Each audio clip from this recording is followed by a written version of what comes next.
Les lettres de mon moulin, la chèvre de Monsieur Seguin. À Monsieur Pierre Gringoire, poète lyrique à Paris.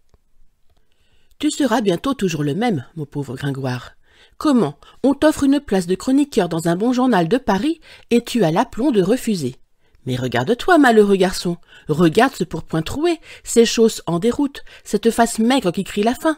Voilà pourtant où t'a conduit la passion des belles rimes. Voilà ce que t'ont valu 10 ans de loyaux services dans les pages du sire Apollo. Est-ce que tu n'as pas honte à la fin? Fais donc chroniqueur, imbécile. Fais-toi chroniqueur. Tu gagneras de beaux écus à la rose, tu auras ton couvert chez Bréban et tu pourras te montrer les jours de première avec une plume neuve à ta barrette. Non, tu ne veux pas? Tu prétends rester libre à ta guise jusqu'au bout? Eh bien, écoute un peu l'histoire de la chèvre de Monsieur Seguin. Tu verras ce que l'on gagne à vouloir vivre libre. Monsieur Seguin n'avait jamais eu de bonheur avec ses chèvres. Il les perdait toutes de la même façon. Un beau matin, elles cassaient leurs cordes, s'en allaient dans la montagne, et là-haut, le loup les mangeait. Ni les caresses de leur maître, ni la peur du loup, rien ne les retenait. C'étaient, paraît-il, des chèvres indépendantes, voulant à tout prix le grand air et la liberté. Le brave Monsieur Seguin, qui ne comprenait rien au caractère de ces bêtes, était consterné. Il disait « C'est fini, les chèvres s'ennuient chez moi, je n'en garderai pas une. » Cependant, il ne se découragea pas, et après avoir perdu 6 chèvres de la même manière, il en acheta une 7e. Seulement cette fois, il eut soin de la prendre toute jeune pour qu'elle s'habituât mieux à demeurer chez lui. Ah, Gringoire, qu'elle était jolie la petite chèvre de Monsieur Seguin, qu'elle était jolie avec ses yeux doux, sa barbiche de sous-officier, ses sabots noirs et luisants, ses cornes zébrées et ses longs poils blancs qui lui faisaient une houppelande. C'était presque aussi charmant que le cabri d'Esmeralda. Tu te rappelles, Gringoire? Et puis docile, caressante, se laissant traire sans bouger, sans mettre son pied dans l'écuelle. Un amour de petite chèvre. Monsieur Seguin avait derrière sa maison un clos entouré d'aubépines. C'est là qu'il mit sa nouvelle pensionnaire. Il l'attacha à un pieu au plus bel endroit du pré, en ayant soin de lui laisser beaucoup de cordes et de temps en temps, il venait voir si elle était bien. La chèvre se trouvait très heureuse et broutait l'herbe de si bon cœur que Monsieur Seguin était ravi. « Enfin, pensait le pauvre homme, en voilà une qui ne s'ennuiera pas chez moi. » Monsieur Seguin se trompait. Sa chèvre s'ennuya. Un jour, elle se dit en regardant la montagne. « Comment on doit être bien là-haut! Quel plaisir de gambader dans la bruyère sans cette maudite longe qui vous écorche le cou! C'est bon pour l'âne ou pour le bœuf de brouter dans un clos.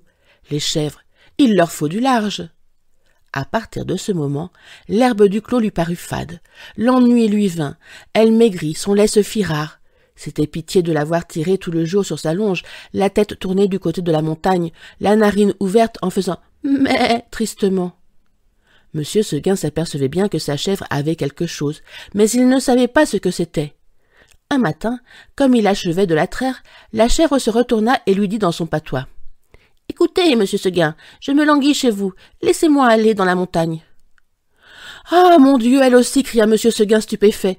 Et du coup, il laissa tomber son écuelle, puis s'asseyant dans l'herbe à côté de sa chèvre. « Comment, Blanquette, tu veux me quitter ?» Et Blanquette répondit. « Oui, Monsieur Seguin. »« Est-ce que l'herbe te manque ici ?»« Oh non, Monsieur Seguin. »« Tu es peut-être attaché de trop court. Veux-tu que j'allonge la corde ?»« Ce n'est pas la peine, Monsieur Seguin. »« Alors qu'est-ce qu'il te faut? Qu'est-ce que tu veux ?»« Je veux aller dans la montagne, Monsieur Seguin. »« Mais malheureuse, tu ne sais pas qu'il y a le loup dans la montagne? Que feras-tu quand il viendra? »« Je lui donnerai des coups de corne, Monsieur Seguin. »« Le loup se moque bien de tes cornes. Il m'a mangé des biques autrement encornées que toi. Tu sais bien, la pauvre vieille Renaude qui était là l'an dernier. Une maîtresse chèvre forte et méchante comme un bouc. Elle s'est battue avec le loup toute la nuit. Puis le matin, le loup l'a mangée. « Pékir, pauvre Renaude, ça ne fait rien, Monsieur Seguin. Laissez-moi aller dans la montagne. »« Bonté divine, dit Monsieur Seguin. Mais qu'est-ce qu'on leur fait donc à mes chèvres? Encore une que le loup va me manger. Eh bien non, je te sauverai malgré toi, coquine. Et de peur que tu ne rompes ta corde, je vais t'enfermer dans l'étable et tu y resteras toujours. » Là-dessus, Monsieur Seguin emporta la chèvre dans une étable toute noire, dont il ferma la porte à double tour. Malheureusement, il avait oublié la fenêtre, et à peine eut-il le dos tourné, que la petite s'en alla. « Tu ris, Gringoire, parbleu, je crois bien, tu es du parti des chèvres, toi, contre ce bon Monsieur Seguin.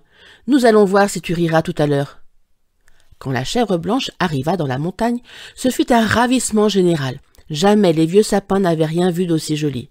On la reçut comme une petite reine. Les châtaigniers se baissaient jusqu'à terre pour la caresser du bout de leurs branches. Les genêts d'or s'ouvraient sur son passage et sentaient bon tant qu'ils pouvaient. Toute la montagne lui fut faite. Tu penses, Gringoire, si notre chèvre était heureuse? Plus de cordes, plus de pieux, rien qui l'empêchât de gambader, de brouter à sa guise. C'est là qu'il y en avait de l'herbe, jusque par-dessus les cornes, mon cher. Et quelle herbe!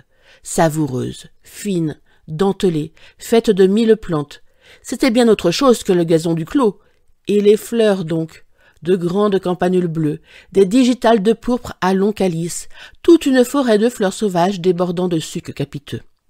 La chèvre blanche, à moitié saoule, se vautrait là-dedans les jambes en l'air et roulait le long des talus, pêle-mêle avec les feuilles tombées et les châtaignes. Puis, tout à coup, elle se redressait d'un bond sur ses pattes. Hop!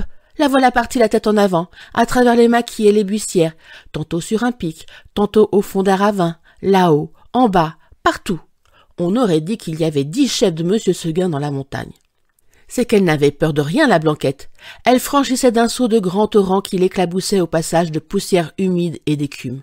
Alors, toute ruisselante, elle allait s'étendre sur quelques roches plates et se faisait sécher par le soleil. Une fois, s'avançant au bord d'un plateau, une fleur de Citisodan, elle aperçut en bas, tout en bas dans la plaine, la maison de Monsieur Seguin, avec le clos derrière. Cela la fit rire aux larmes. « Que c'est petit, dit-elle, comment ai-je pu tenir là-dedans ?» Pauvrette, de se voir si haut perché, elle se croyait au moins aussi grande que le monde. En somme, ce fut une bonne journée pour la chèvre de Monsieur Seguin.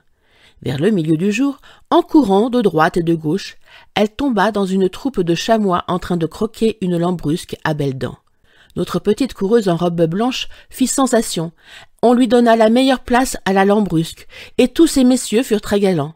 Il paraît même, ceci doit rester entre nous, Gringoire, qu'un jeune chamois à pelage noir eut la bonne fortune de plaire à Blanquette.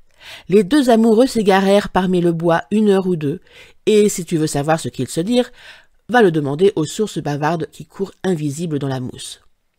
Tout à coup, le vent fraîchit, la montagne devint violette. C'était le soir. « Déjà » dit la petite chèvre, et elle s'arrêta fort étonnée. En bas, les champs étaient noyés de brume.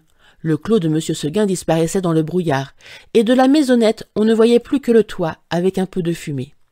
Elle écouta les clochettes d'un troupeau qu'on ramenait, et se sentit l'âme toute triste. Un gerfaut qui rentrait la frôla de ses ailes en passant. Elle tressaillit, puis ce fut un hurlement dans la montagne. « Ouh! Ouh !» Elle pensa au loup. De tout le jour la folle n'y avait pas pensé. Au même moment, une trompe sonna bien loin dans la vallée. C'était ce bon Monsieur Seguin qui tentait un dernier effort. « Aouh! Aouh !» faisait le loup. « Reviens! Reviens !» criait la trompe.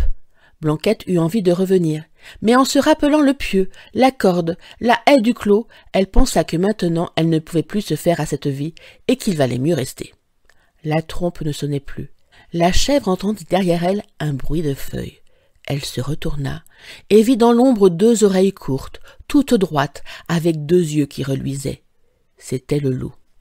Énorme, immobile, assis sur son train de derrière, il était là regardant la petite chèvre blanche et la dégustant par avance. Comme il savait bien qu'il la mangerait, le loup ne se pressait pas. Seulement, quand elle se retourna, il se mit à rire méchamment. « Ah ah, la petite chèvre de Monsieur Seguin !» Et il passa sa grosse langue rouge sur ses bambines d'amadou. Blanquette se sentit perdue.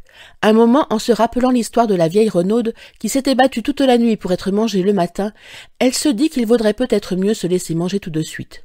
Puis, s'étant ravisée, elle tomba en garde, la tête basse et la corne en avant, comme une brave chèvre de Monsieur Seguin qu'elle était. Non pas qu'elle eût l'espoir de tuer le loup, les chèvres ne tuent pas le loup, mais seulement pour voir si elle pourrait tenir aussi longtemps que la renaude. Alors, le monstre s'avança, et les petites cornes entrèrent en danse. Ah, la brave chevrette, comme elle y allait de bon cœur. Plus de 10 fois, je ne mens pas, Gringoire, elle força le loup à reculer pour reprendre haleine. Pendant ces trêves d'1 minute, la gourmande cueillait en hâte encore un brin de sa chère herbe. Puis, elle retournait au combat, la bouche pleine. Cela dura toute la nuit. De temps en temps, la chèvre de Monsieur Seguin regardait les étoiles danser dans le ciel clair, et elle se disait Oh, pourvu que je tienne jusqu'à l'aube. L'une après l'autre, les étoiles s'éteignirent. Blanquette redoubla de coups de corne, le loup de coups de dents. Une lueur pâle parut dans l'horizon. Le chant d'un coq enroué monta d'une métairie. « Enfin !» dit la pauvre bête, qui n'attendait plus que le jour pour mourir, et elle s'allongea par terre, dans sa belle fourrure blanche, toute tachée de sang. Alors le loup se jeta sur la petite chèvre et la mangea. Adieu, Gringoire. L'histoire que tu as entendue n'est pas un conte de mon invention.